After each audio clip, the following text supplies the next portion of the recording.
நேற்று எனக்கு டே எப்படி போச்சுன்னு பார்க்கலாம். ஸ்கூல் படிக்கிறப்போ ஒரு செட் ஆஃப் ஃப்ரெண்ட்ஸ் இருப்பாங்க. காலேஜ் தானே அப்படியே மாறிடும். ஏன்னா எல்லாருமே வேறு வேறு குரூப் எடுத்திருப்பாங்களா, அதனால அப்படியே வேறு கேங்கே மாறிடும். நான் படிக்கிறப்ப என்னோட சேர்த்து ஒரு 5 பேர் நாங்கள் ஃப்ரெண்ட்ஸாக இருந்தோம். எல்லாருக்குமே கல்யாணம் ஆயிடுச்சு. இதெல்லாம் மேலே இருந்தப்போ எல்லாருமே இங்கே இருந்தால் மீட் பண்ணலாம் அப்படின்னு தோணுச்சுன்னு எல்லாத்தையும் கேட்டப்ப சரி போகலாம் அப்படின்னு தான் சொல்லியிருந்தாங்க.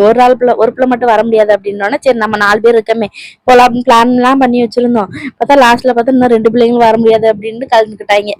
அதோட சரி அப்படின்னு நானும் இன்னொரு பிள்ளை மட்டும் மீட் பண்ணலாம் அப்படின்னு ஆஃப்டர்நூன் போல் போயிட்டு கணேஷ் தேட்டருக்குள்ள ஒரு கெஃபே இருக்கு, அங்கே தான் போயிருந்தோம். போய் ஒரு 1.5 மணி நேரம் கதை பேசியிருந்தோம். செம்ம சூப்பராகவே இருந்துச்சு பார்த்தது. போகிறதுக்கு முன்னாடியே வந்து ஈவினிங் ஷோ புக் பண்ணிடலாம் அப்படின்னு தாய்க்கிளை மூவி தான் புக் பண்ணியிருந்தோமா.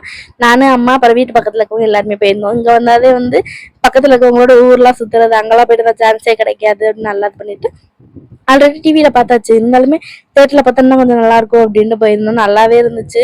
ஃபஸ்ட் டைம் வந்து இந்த கணேஷ் தேட்டர் கட்டிட்டு வந்து போன வாரம் வந்தப்போ கட்டிக்கிட்டு இருந்தாங்க.